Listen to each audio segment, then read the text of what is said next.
sponsors. They make the show tick. They make it happen. We got a special guest today that I couldn't be more excited about having on. I heard his story, and I just jumped at the chance to get him on because, you know, this is something that's so commonplace in our business and the pride that we have and the things that we love. But this guy's been out there. He's put his story out there. I got to hear it straight from him. We got the one and only Austin Tong. What's going on, Austin? Hi, John. Thanks for having me. Of course. You have a unique and interesting story. Why don't you just tell everybody from scratch what happened? I know you've told it 100 times, but I don't want to put words in your mouth. Tell everybody what went down. Okay, so basically I posted 2 pictures on Instagram, 2 very safe pictures. I posted one picture, which was police officer David Dorn, who was killed. And I don't like that, so I posted that, and I criticized people who were hypocritical. And the next day I posted myself in my backyard with my legally owned firearm, the AR-15, the brand new AR-15, and I said, don't tread on me. And I even mentioned that I was commemorating what happened 31 years ago in China with the democracy movement, and I was appreciating the right to bear arms, the Second Amendment, why you have this show, because of guns. We have guns in this country to protect ourselves. And that basically got the school triggered. My school, Fordham University, which is also President Trump's first year in college. He went there, and they sent their public safety to my house, as I call them, the Soviet police. The Soviet police came to my house. They knocked on the door at midnight when I posted the picture, and they questioned me on why I bought the gun, all sorts of questions I don't think they really have the power to ask. And, you know, they want to know where I bought the gun, etc. And when they left, they told me that if I delete the pictures, then I won't be punished. And basically, you know, but at the time, I didn't think I was going to get punished anyway. I didn't think I was causing any trouble or broke the law or school regulations. And, you know, but to save trouble, I took it down. I put it on private. Nobody could see it. And what happened was, after a few days, I got a call from the school, the dean of students, the guy who charged me with the things we have now. He charged me with hate crime, intimidation, and these 2 crimes, hate crime, intimidation. And we basically had a hearing. He essentially tried to smear my name, my reputation, tried to say false things about me. And I was very courteous. I was a gentleman. I explained to him why I posted the pictures. I don't feel I have to explain, but I told him it's for our rights as citizens of this country to bear arms. That's what we have. And I didn't hurt anyone. I didn't intend to hurt anyone. I didn't say any hurtful things to people that I want to hurt them. I didn't hurt anyone. So this is ridiculous. I was not being racist or hurtful to anyone. And what happened was they charged me anyway. I'm banned from campus. I have to apologize to the university. You know, I should. And after that, I have to do diversity training. So I call it political re-education. And that's basically what happened. Right now, we filed a lawsuit against them. I got a great team of lawyers, and we're going to do a good job on them. So you came in a little choppy there with some of the audio, but the gist of it is they tried to run you out of school and demonize you for taking a photo with a gun. Am I reading that right? That's right. I pointed a gun on the ground. I had my finger away from the trigger. I was smiling. I was not intimidating at all. I think they're intimidating. I think they committed hate crime. Now, where is it now with the case and your pursuit of justice in this? Where do you have it all now? Well, the NRA reached out to me. A group called FIRE reached out to me. A lot of medias came to me, Instagrammers, YouTubers, and we basically got the message out. You came to me, John. And, you know, there's a huge backlash to what Fordham did, but they seem to be standing their ground. I'm not sure what's going on with them right now, but we did file a lawsuit, and we're starting with New York, the New York Supreme Court, and we're going to see what happens from here. Now, what do you think it is? What does your gut tell you that it is? What do you think their malfunction is in understanding this? Well, I think they know I'm a good person, and they probably know there's a constitution in the U.S. They also have their own free speech codes in the school. So I don't think they're very intelligent. The school's mission statement is rigorous thinking. I don't think they rigorously thought. And I do think that they did this on purpose. They know me.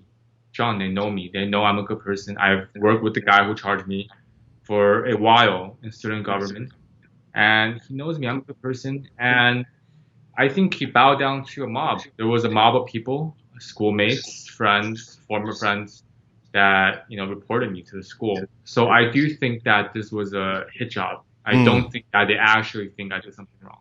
You know what's crazy, Austin? This is what's crazy is, in the gun industry, there's so many young people that shoot, whether you have Colby Pavlock, Cheyenne Dalton, there's so many young people that shoot that are of college age or in college or in school in some way. And they shoot professionally, they travel, they shoot. Shooting is a sport at the end of the day. People enjoy going out and, firing off a few rounds, whether it's competing or just doing it for self-defense or training or just enjoying an afternoon at the range with their family, or maybe they hunt regularly. This is just insane to me that, a school can step outside the lines, use social media, you posting a picture proud to display, hey, I'm out on the range just enjoying myself, and step into your life and just try to attempt to disrupt and dismantle everything that you've worked so hard for. Because Fordham is nothing to sneeze at. To get into the work that you've put in, I can't imagine what you must be going through and what you must be feeling. Well, my family, myself, we were very shocked at what happened, especially when their safety officers came. I do think it's an intimidation job. It's also to show the mob, they did something. And they really hurt me. They really hurt betrayal my act because, they basically smeared my reputation. And, but by this time, I think we're doing something bigger than myself. I think that we're fighting for fundamental ideals. And I think we're losing that in this country. So that's what we're fighting for. And I hope to get something out of this, which is to make a change. Yeah, the dynamic in this country, Austin, is a very scary one right now. And it's scary in many senses of the word because you have cancel culture out there, right? So if you can't, it's no longer if you can't beat them, join them. It's if you can't beat them, join them, destroy them. So we have that. We have, people out there that, like, as you brought up, that are just out there to Karen you. I call it, we call it the Karen culture. If they can get something that they can hang over you, that they can vilify you for, demonize you for, they're going to hang that over you. And it starts with the whispers. There goes the kid, he took a picture with a gun. I got a wall of guns over here. Like, if you're not proud of the Second Amendment or your right to defend yourself, or you don't have pride in this country and the rights that we have, then you should just leave. You should just leave. If you want to go live in communism, or you want to go live in a country that's going to take things away from you and have a culture like that, people should really try Venezuela. Well, I think they're trying to take things from us, which is our rights. Their feelings are hurt, and that really doesn't care. I don't care about that. I don't care about their feelings. I care about our rights. Their feelings do not equal rights. Rights are natural born. We have rights. So I agree with you, John. I think they're very privileged. They call us privileged. I think they're privileged, and they have privilege as Americans, that they have rights that nobody has in the world. So they really should, go out to see what they're living in, because, America is not as they describe. It's a great country. It's a fantastic country, and they really should take a trip outside. I want to get your thoughts on this, because this is something that's been talked about. I know you've been on Fox News, and it's been talked about by many pundits out there. Are we witnessing the death of college institute as an institution for fundraising? Are people taking a harder look at this? Because you have people like Charlie Kirk out there that talk very openly. College is no longer a safe haven anymore to think freely, to have the right to voice your opinion. You really can't. You can't walk around school and say, geez, I think this, without being demonized. Are we starting to witness the death of that? I think you brought up a great point. That's why we have Charlie Kirk. That's why we have Cabot Phillips. That's why we have these young people standing out. The college is no longer a college. The only education you have is an indoctrination center. You get indoctrinated and you have to pay them. That's a terrible deal to me. And, you don't learn anymore in school. You just listen, and you have to abide. If you don't abide, you're something other than a human. You're not human anymore if you don't abide. And, they punish you, and that's what happens. So I do think that we have been going on in this country with colleges and schools. And frankly, it's something that the government should look into. Mm. And, I am not someone who likes extended big government. And I don't think you are either. But I do think the government should protect our rights. They have to look into this because obviously colleges, as in my case, are violating them. And despite being a private school, they do take federal funding, and that's taxpayer dollars. So they really have to look into this. And I do hope that we can make my lawsuit a message for these institutions that they can tread on our rights. Have you spoke to the president yet? I hope, you mean President Trump or Yes. my school's president? No, President Trump. I don't want to talk to my school's president. I do want to talk to President Trump, but he hasn't yet. He hasn't reached out to me. And it will be an honor. But, he went to the school. He's also a New Yorker like I am. Mm. So it'll be an honor. But his son, Trump Jr., did retweet the NRA's post. Sure. So, that was great. That was great. And I'm sure he'll listen to this. I know that he will. At the end of the day, I just think this is so crazy to me.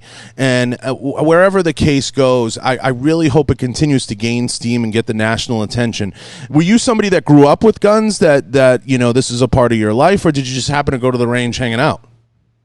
Well, so I live in New York, and it's not a very, very common thing here. So, the only thing I knew about guns was from culture, from games. And it wasn't until recently that I decided, we need a gun to protect ourselves. And, people don't understand this. Guns protect people. You have a gun, you should be educated with a gun, and you need to be a responsible gun owner. It's not you have a gun to shoot people. That's not the thing. So, I'm totally against violence. I'm totally for responsibility. But these people who try to cancel me, they have no idea what they're talking about. They see that long metal thing and they think it's a nuclear bomb. So they need to be educated. Yeah, it's super scary, and I think it goes beyond cancel culture, and I think it's, as was brought up in a previous show, I think it's a bit of Karen culture. It's just they want that one thing to hang over you to say, see, we got him. He was the bad guy. He was not the good guy. And we're going to show everybody that we can step in whenever we want to. And what blows my mind, and I look at you as one of the bright minds of your generation, because you're stepping up, you're making yourself have a platform and a voice in this. It blows my mind, because how does the left not realize, and how do these universities not realize that they're actually putting an assault on the First Amendment by doing this? They're actually trying to stymie and stifle voices out there. And I don't understand how that doesn't resonate with them, Austin. I mean, where do you fall on that? Well, I think Karen culture is a good word. Mm-hmm. I think President Trump should tweet that. But my opinion on this is they like the Constitution if it's good for them. If they like free speech if it's their speech. And frankly, from a personal psychological point of view, I think they're just people who are arrogant. They're losers. I call them bad people. I think they want respect, and they do it by bullying other people. And that's what we learn in school when we're very young. Don't bully people. But clearly they didn't listen to that. And I do think they're trying to make a point, which is their right. Like, gotcha. Yeah. They want to gotcha. 100% gotcha culture. And, I just give you all the credit in the world for not crawling under a rock during all of this and taking it. And a lot of people would, right? So this is a very scary environment. We've seen, mobs literally almost attack people's homes, and people feel like they need to defend themselves. We've seen, these riots get out of control all across the country, particularly in Democratic-run cities. We've seen, assaults on not only folks like yourself that are just exercising a very simple amendment, in my opinion, that's been made complex by the left, but also, the attempt to smear is what's so scary about it, and the attempt to vilify. And I just worry for, not myself. I think, I'll survive this. I'm older. I'll kind of get through. I worry about your generation, and it scares me when you walk around the campuses. Do any of the other students have any acknowledgement of what's going on? Even if you were all the way to the left. Do you understand what I'm saying, Austin? Do they not understand what's going? I mean, what's the culture like in a college today? Do they wrap their head around that? I think that, the hardcore people, the radicalists, they're not everyone, but they're the loudest. And I could say what happened to me. There was a lot of Democrats and Republicans. There were people from both sides that came to me to support me. So I do think that Americans as a whole, whether they disagree, can agree on one thing, which is free speech is being attacked. And it's being attacked by a powerful group of people who are very loud. But I do think there's violence. There's violence. But they're very loud and they control a lot of things like the media, the powerful institutions. So we need to step up even more. We need to be careful what's going on. And you said I'm brave, but I have to be very honest. If I'm not brave, John, if I comply to them, things will get worse. And that's what happened. I complied to them, and they still struck me in the face and struck my future. So we have to hit them back hard and twice the power. And we have to let these people know that there will be no second time to this. Now, will you stay in the university if this all blows and they want to keep you? I'll have to see, John, because it's a tough situation. It's also a cloudy situation. Every day is different. We have to see what happens. And I'm not going to close off my options. We have to see. Yeah, I think you have to play this one out, and it could go either way for you. I could see the benefit to staying, truly, but I can't imagine, what you're going through internally, because I'm someone, that totally respects the process of going to college and understanding what it takes to get there. I'm not one of those people that totally throws it away at this point. Some people just, it's not for them. But I understand what it takes to get into a university and what it takes to go all 4 years and participate in that process. And Fordham, like as I said earlier, it's nothing to sneeze at to get into that school. Your family must have been insanely proud. You go through that whole process. Obviously COVID hits and that puts a damper on things. But then this happens, and this is totally baseless. I would hope that, your legal team and whoever's pursuing this has a tremendous case. And I think coming out of it, you should go after them for every dollar that you can when this is all said and done, and you should get it. And I'm going to be very honest with you. You should pursue it to the utmost, because to me, that whole process is painstaking enough, but to have to deal with this on the back end is insane. Right. I do think that they have to pay for this. And I don't mean just financially. I mean, fundamentally, they need to reflect on themselves, what they did, because clearly they sent a message to every college, every school, and not just education-wise, politically-wise. They're telling people that when you go to college, get ready, because you're going to be silenced. We're going to indoctrinate you with what we think is best. And if you don't agree with us, good luck to your future. Wow. Yeah. No, it's powerful. And listen, I applaud you again for everything, for the pursuit of this, for the ability the willingness to stand up and to be heard and to say, speak your voice. I think that, this is a very trying time, and seeing, and I don't mean to put it this way, but young folks like yourself step up from our side of the table and be heard is tremendously empowering, and I applaud you for that. And I wish more would. I truly wish more would. And I hope that, you're able to at some point stand arm in arm with some of those students that are in support of you and say, look, no, we need to draw the line somewhere. This needs to stop. This demonizing and this vilifying of me exercising a right. Where does it stop? What is next? Am I going to, go to prison because I read a book? Am I going to go to prison because I thought differently than what my university thinks? And I just think that line keeps getting pushed further back, and it continues to get pushed further back. And these students need to realize, even from the left, that it can be them. It could be them. Yeah, right. You're absolutely right. And I do think that's a very good point. This thing really backfires on the people who are pushing this. And you see that happening in our society. It's backfiring on them. And I don't want to be a polarizing figure in this, but I am making a stand. I do hope to fight for all Americans. I don't want to make it like a particular group of people. But people need to realize this, especially people in my generation, which you do see a lot of radical thinking.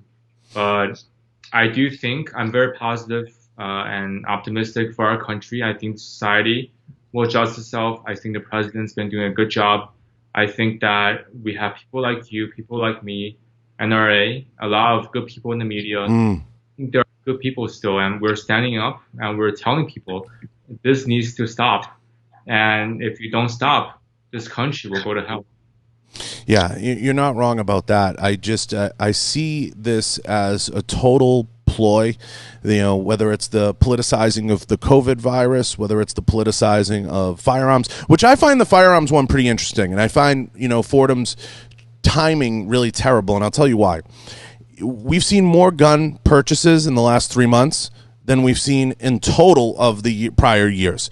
And I think the timing of this is very bad on their part, because I do see a shift in the mindset of people that are willing to purchase a gun. Now, albeit because of COVID and other things that have happened, people are scared, right? The fear promotes the purchase, promotes the action.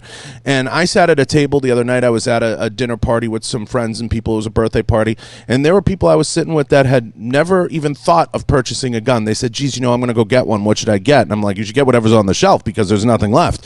So, I'm explaining to people kind of what's going on.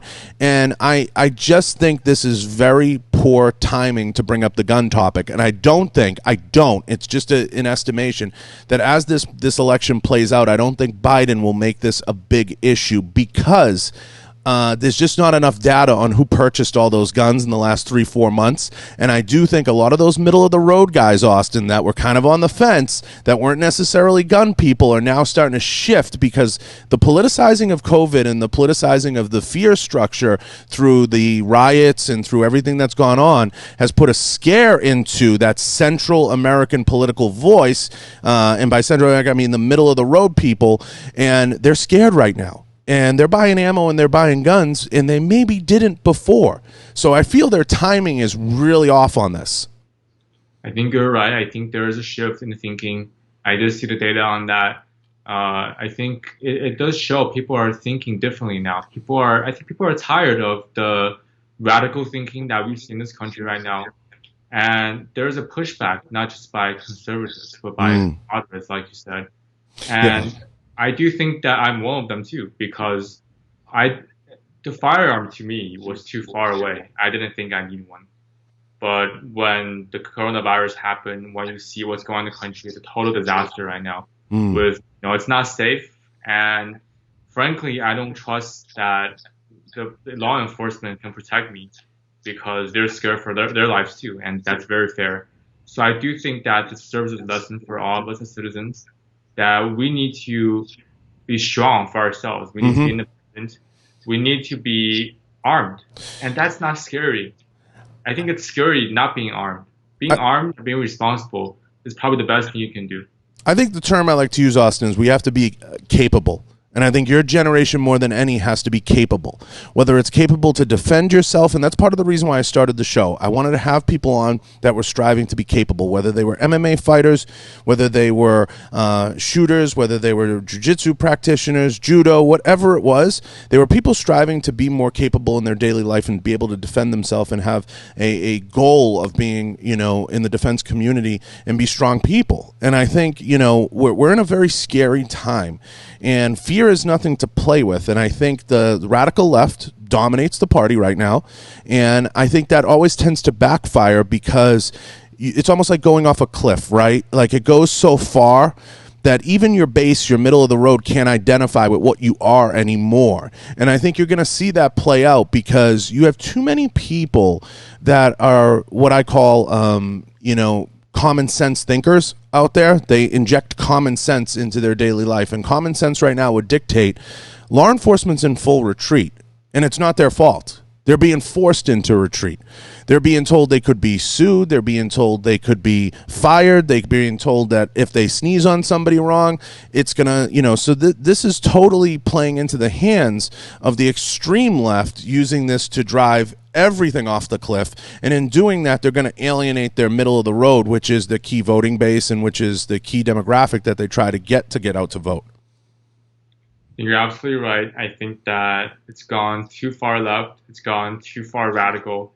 And we're starting to see that, this country I feel it's losing its freedoms. Mm-hmm. And, the government we have right now, the federal government, it's helping resist that. But in society, we see that at every level, whether it's school, whether it's your job. And I see this because there are so many people from across this country that message me privately because they're scared to say Mm. it publicly. They told me how they were silenced, how they lost their jobs, how they got punished by their professors. Uh, it's hard for anyone with common sense. It's hard for any person who loves this country and loves their freedom to support this. I don't see it, and I agree with you. I think even people who are agreeing with this partially, they're not going to agree anymore because they feel that thing happening personally. I think back then, years ago, you have pressure on politicians. They can't say this, they can't say that, and that's their job. They have to, be supported by their voters. But right now, what we're saying is ordinary citizens like ourselves, we can say small opinions. And, like what I did, it's totally legal. It's totally like 200 miles away from violence or intimidating, Of and course. still have this. So I think ordinary citizens are rising up, and I think we'll see that in the next election. Yeah, I just think, people at the end of the day, as I said earlier, they think in the middle and they inject common sense. And that's what I think goes on more often than not, especially as the vote comes around. And at the end of the day, I think people do recognize what is, what's real and what is actually playing out in front of them. And I think people see it. I mean, the amount of deaths in Chicago, the amount of murders, the amount of turmoil that's going on in some of these states. And you have the mayors and you have the governors like, oh, it's a peaceful parade. Oh, it's this. Hundreds of people, Austin, hundreds have died. Hundreds of people have been literally assassinated over this. And I really hope that my goal, whether it's through the show, through having guests like yourself on, folks speaking out, people begin to understand that the punishment sometimes doesn't fit the crime, or the cure is worse than the disease. And people need to take a long look at that and understand what these mayors and governors are doing and how they're using these tools or this newfound power to, inflict all this damage into these cities and all this damage into these campuses. I think you're right. I think that these politicians are, people used to say all talk, no action. I think now it's fake talk, no action.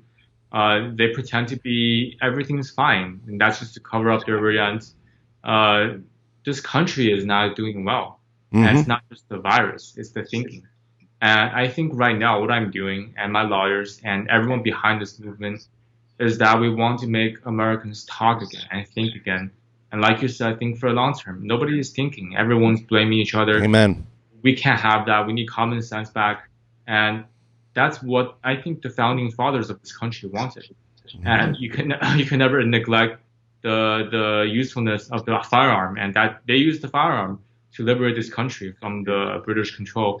And we need their thinking. We need thinking of the original Americans who wanted this country to be a great country. But right now, I think we're falling apart. But I am hoping to make my case, and humbly say this, to be a contribution to a shift back towards common sense.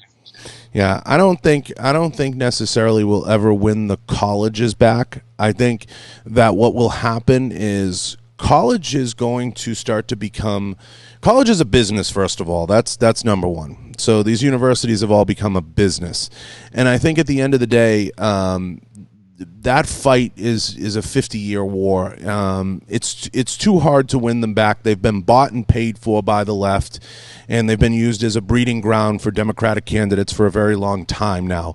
And a lot of that is for them to inject their thinking and thought process into the folks there. I mean, it's absolutely comical for me when I look at it, and I look at some of these things the professors say and do, and some of the things that they put out there, and there's just no more encouragement of free thinking. There's no more encouragement of open thought.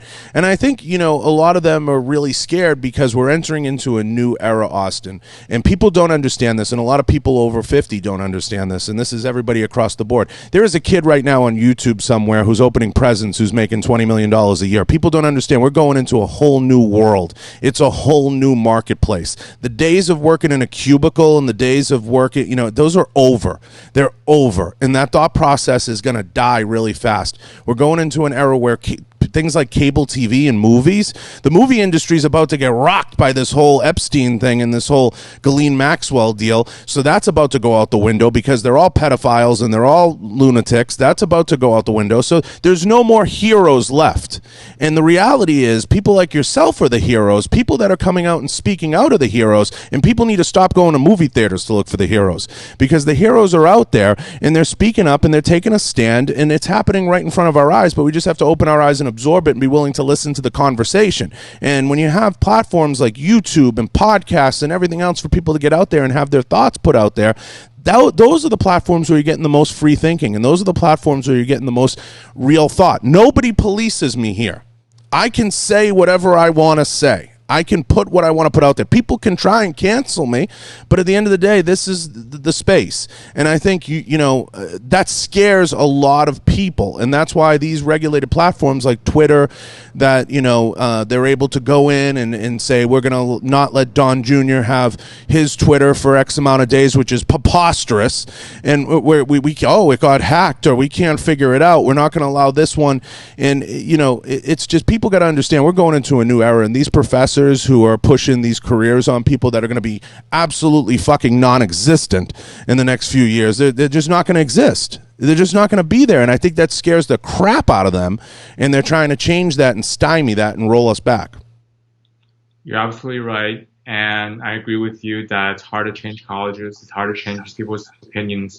And frankly, I don't think that's my goal. I don't want to change them. But I do want to say one thing, which is there will be consequence if you do anything else other than disagree with someone and say your opinion. If you're going to tread on our rights, if you're going to silence us, then there will be legal consequence. And this is not against free speech. What I'm doing is for free speech. 100%. I'm trying to encourage an environment which is safer for people to say their opinions. And I mean that so much to my heart, because I feel it myself, and I think everyone feels it. And you're absolutely right about heroes. I think we all need to be our own hero. We need to be ourselves. And I think people are so scared to be themselves. I think people are trying to make themselves look better than they are by saying things that obviously don't really make any sense to make themselves sound good. Like 100%. You mentioned, the politicians. So we need to be more real. We need to be more genuine. And we're not going to change people's minds. All we're going to do is let people know they can be themselves without fear. And I think there's too much fear going on in people's hearts, and that needs to go away. And it will take a long time. And my lawsuit probably will take a few years. Of course. But at least I can talk for myself. It'll be worth it. And I think it'll make an impact. Well, I hope somewhere along the way, whether it's the Justice Department or, somebody or Attorney General steps in, and I hope for your sake and for you, and they expedite this, because you have an education to worry about, and that's what you should be worried about right now, is, pursuing and having fun in college and doing your thing. The reality is a giant spotlight will be on you now, and they'll look at everything. So I can't imagine. I know a little bit about that, not a lot of it, but I know a little bit about it. I can't, imagine what it's going to be like. I mean, they're going to nitpick every little thing that you do. So I wish you luck in that, and just keep fighting the fight. And I truly hope that you can rally some of those folks, some of those kids that, you mentioned, that are maybe in the middle of the aisle, maybe contemplating supporting you, and maybe don't fully understand it, but they say this just ain't right, in simple terms. And they get behind you, because whenever it's something that the left has go south or work in their favor, so to speak, or however you want to put it, they're arm in arm with thousands of people. They're marching on Washington. They're doing this, they're doing that. So I really hope people do rally behind you, and I hope you're able to get your voice continuously out there. Have you been contacted at all by any of the left-leaning media to speak? CNN, MSNBC? I haven't been contacted by a huge, more left-leaning media. No, I haven't. Not I surprising, right? haven't. Right. So, I'm not too sure how I feel about that. And, but one thing for sure, I'll keep my chin up. I'll be strong. And I'm very empowered by people like you and people who are coming to me. We have a movement going on. And I do think we're fighting for everyone. I don't think I'm alone. I think we're all together in this.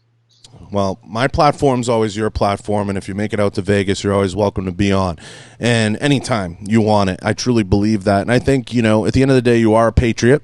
You are someone that is fighting for our future. I mean, fighting for everybody in your age group and fighting for every one of your peers, including myself.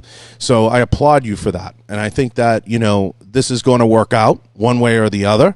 And I really hope that, you're able to get everything that you want out of this, including a little financial, repercussion for them, because I think you deserve that, because you shouldn't be going through this at this age and stage of the game. It shouldn't be. So I wish you luck. It's been an honor to have you on, and you're welcome back anytime that you want to be on. Thank you, John, and we will win this big time. Yeah, let everybody know where they can find you and how they can support you. So you can follow me on Instagram and Twitter. My Instagram is at Comrade Meow. It's a funny name, and you can follow me and you can message me. I'll be sure to respond to you, and I hope to make some new friends. Yeah, listen, man. I'm telling you, you're the man for doing this, truly. And if I can ever do anything, don't hesitate to reach out. So I appreciate you. I appreciate you taking the time and tuning in.